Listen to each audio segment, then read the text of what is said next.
కథలంటే ఇష్టమేనా? ఇష్టమే టీచర్. మీ కథలు చెప్పడం వచ్చా?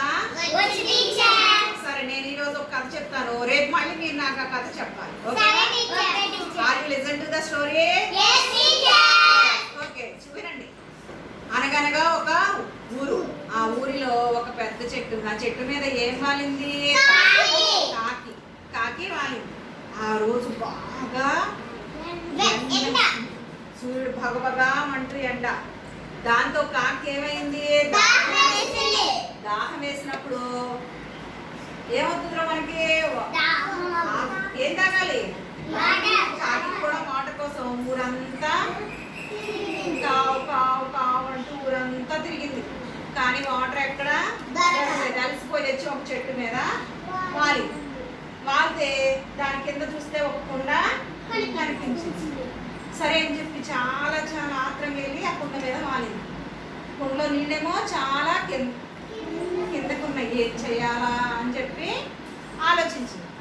ఆలోచిస్తే దానికి వెంటనే పక్కన ఒక రాళ్ళ గుట్ట కనిపించింది.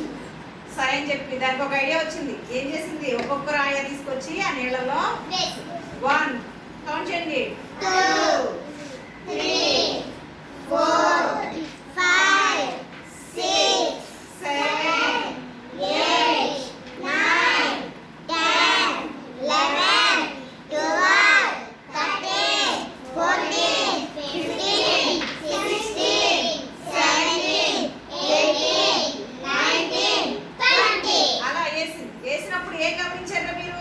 రాళ్ళేమో వాటర్ ఏమో కొంచెం పైకి వస్తున్నాయి. వచ్చినాయి. అప్పుడు కాకి దానిలో మూత పెట్టి ఆ వాటర్ని తాగేసి అక్కడి నుంచి హ్యాపీగా అంటూ హాయిగా అక్కడి నుంచి ఎగురుకుంటూ వెళ్ళిపోయింది. ఓకేనా? మనకి ఏదైనా ఆపద వచ్చినప్పుడు మనం ఎలా వ్యవహరించాలి? చాలా తెలివిగా వ్యవహరించాలి. నచ్చిందా మీకు కదా? నచ్చింది టీచర్. Okay, class.